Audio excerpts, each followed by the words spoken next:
je vais vous parler dans cet épisode d'une thématique, d'une méthode de conservation révolutionnaire que les Occidentaux utilisent et que nous, Africains, n'avons pas encore l'information et n'appliquons pas encore.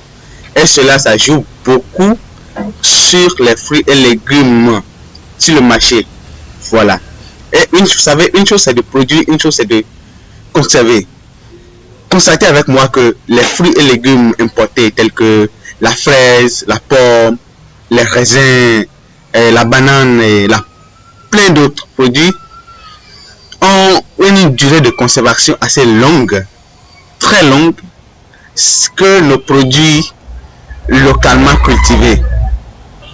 Tandis que ces produits importés sont portés sur la tête comme ça, sur le chaud soleil, traités dans les mêmes conditions que nos produits localement cultivés. Ces produits-là concurrencient avec nos produits avec une longueur de conservation. On ne peut pas comparer ça. La pomme, regardez combien de temps ça fait sur les étalages. C'est pas conservé au froid. Sur l'étalage des grandes surfaces, regardez comment ça se conserve. Les oranges, tous les fruits qui sont importés. Vous savez, je vais vous parler de ça dans cette vidéo. Pourquoi et comment ces fruits-là ont une longue durée de conservation et que nous, nos produits sont encore très loin parce que ces méthodes-là ne sont pas connues. Alors, suivez-moi jusqu'à la fin et n'oubliez pas de vous abonner parce que cet épisode sera objet d'une série de plusieurs autres vidéos. Alors, sans plus tarder, allons en profondeur. Quand vous regardez dans la nature, quand un fruit et légume ça pousse naturellement, il y a un revêtement cireux autour de ce fruit ou bien de ce légume-là qui peut être soit en poudre, soit en liquide, c'est-à-dire un liquide huileux. Voilà, cela a plusieurs fins. Et donc les plus importants sont le nombre d'eau. Il y a la protection contre les pertes en eau du fruit ou du légume. Et de deux, ça protège ce fruit ou ce légume-là contre les champignons. Voilà, parce qu'il y a des champignons qui attaquent réellement les mêmes fruits et légumes que nous consommons. Maintenant, quand vous frottez ce revêtement naturel, vous allez constater que sa durée de conservation diminue significativement parce que vous avez démoli déjà sa protection et ce fruit-là finit par se ratatiner et se gâte et se retrouve à la poubelle. Alors, suivez-moi correctement. Que faisons-nous au champ? Après avoir cueilli, nous lavons le fruit et nous la mangeons. Soit les commerçants, eux, vont plus loin. Ils cueillent, ils mettent directement dans le cycle de commercialisation. Ça, il s'agit des commerçants africains. Maintenant, les industriels, c'est-à-dire les occidentaux, qu'est-ce qu'ils font? Et ça prime beaucoup sur nos fruits et légumes localement cultivés. Alors, eux, après la récolte, ils lavent le produit. Ils s'assurent maintenant tout un protocole. Après avoir lavé le produit, ils nettoient et puis ils font un revêtement à la cire. Waouh, c'est de ça que je vais m'entretenir dans cet épisode. Le revêtement à la cire, c'est une technique de conservation révolutionnaire que ces gens-là utilisent et qu'en Afrique, dans la sous-région, en tout cas partout où moi je parcours en Afrique, je n'ai pas encore vu ça. Pourtant, nous avons besoin de produits et de rendre la nourriture disponible afin de créer réellement de la richesse avec notre agriculture. Sinon, regardez, nos fruits et légumes ont une durée de conservation à peine de 5 à 10 jours. Après ça, vous allez voir des taches noires qui sont dues aux champignons et puis survient la pourriture et ce fruit-là est jeté à la poubelle parce que c'est impropre à la consommation. Tandis que dans les grandes surfaces ou même sur l'étalage des dames là, ces produits importés, ça fait des mois de conservation. Alors, l'homme n'a rien fait d'autre que de copier la nature. Ils font de l'enrobage à la scie et c'est une technique révolutionnaire qui aide beaucoup dans la conservation des fruits et des légumes. Et je crois que quand un fermier, un producteur de fruits et légumes en Afrique, qu'il soit dans un milieu le plus reculé, quand il a accès à cette information, il peut faire mieux, même s'il n'a pas accès à l'énergie électrique ou n'a pas les moyens de se doter d'un système solaire afin de pouvoir fabriquer des congélateur ou bien de chambre froide chez lui, il peut conserver avec la méthode de conservation par cirage. Alors, qu'est-ce que cela consiste? J'explique ça étape par étape. Suivez-moi correctement. L'enrobage à la cire, c'est une technique qui consiste à mélanger, à faire un revêtement du fruit et du légume avec de la cire. Et restez tranquille, ce n'est pas qu'un seul produit, c'est un cocktail de choses.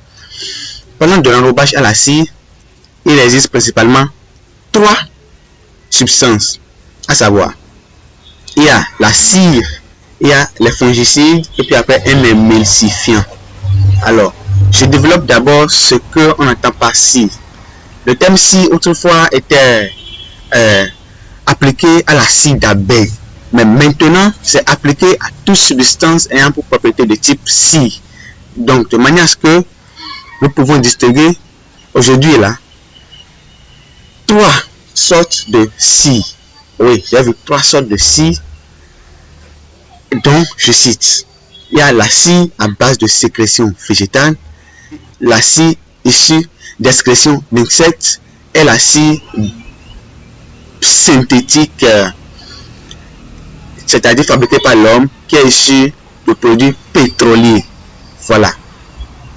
Alors, après la cire, il y a le fongicide. Un fongicide, c'est un produit qui tue les champignons. Et après, un émulsifiant qui favorise un revêtement homogène de ce cocktail-là.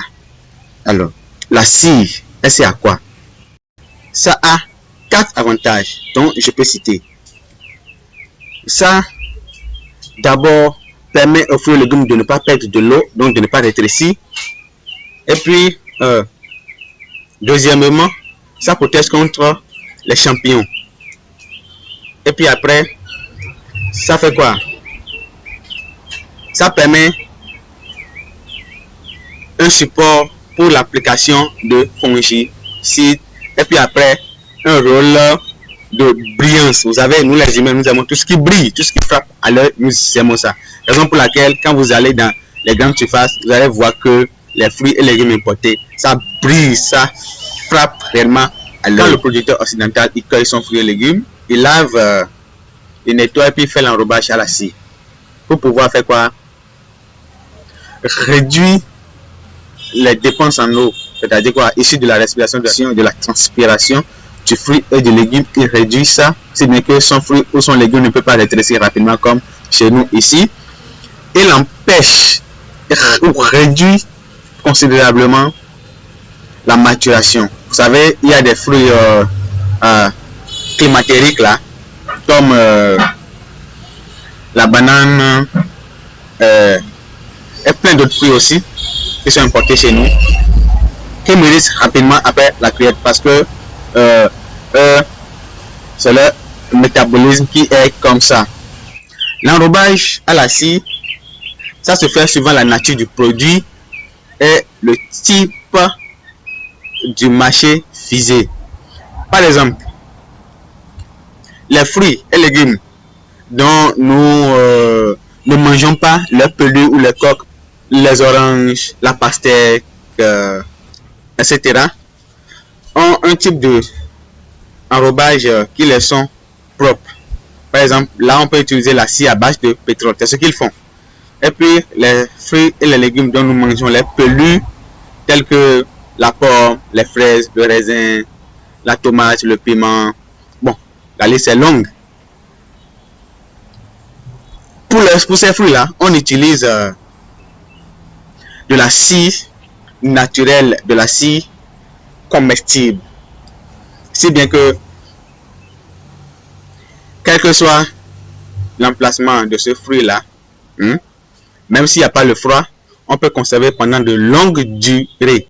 Et pour finir, nous pouvons trouver en Afrique des cires naturelles afin de pouvoir effectuer un enrobage de façon naturelle. Et tous les composantes de ce cocktail, nous pouvons trouver tout ça naturellement parce que nous avons encore des ressources naturelles disponibles, inexploitées.